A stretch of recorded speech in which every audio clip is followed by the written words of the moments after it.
Joining us now is Dr. Ryan Colburn, veterinarian at John Ball Zoo. So, doctor, did Nika show any symptoms? How did you know that she had COVID? Well, it's interesting because in most of the cases across the country where this has happened in big cats, they've typically showed similar symptoms to what we see in human beings. So having coughing and respiratory changes leading up to a diagnosis.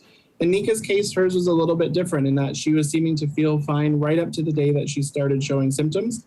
And the keepers came in that morning finding her really not wanting to engage, not interested in her breakfast, and clearly just not feeling well. So we watched her for a time during that day, and as the day went on, seeing that she really wasn't seeming to feel any better, we decided to jump in and get the samples that we need, get her anesthetized so we could really do a full exam and get to the bottom of things. So you were checking her for other things, not just COVID?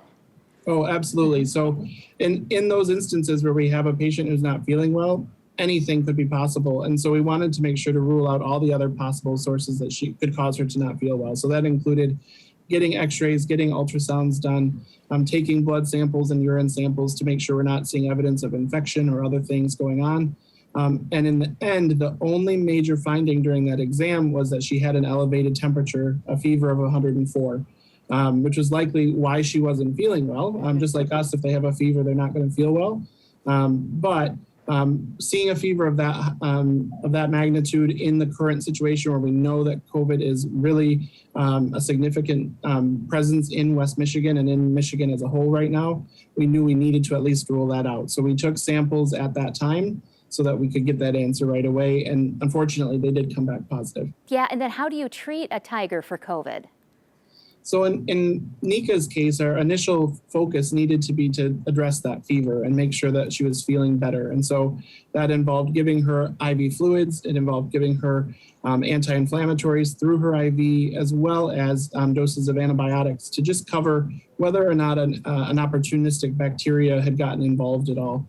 So we paired all of those with some medications to prevent any nausea that could occur. And then it was really a matter of giving her time to rest. Thankfully, already the next day, she had shown signs that she was feeling quite a bit better.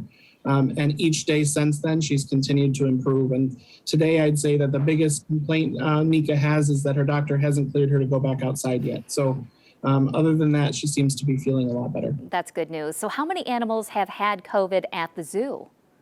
So Nika is the only patient that we've had here at the John Ball Zoo to have COVID. There have been a number of cases throughout the country in other big cats, in great apes, and other small carnivores in some cases. And so we've taken a really preventive approach here using face masks, gloves, even face shields when we're interacting with a variety of species through the zoo, and have gone to the effort of getting many of those target species vaccinated as well.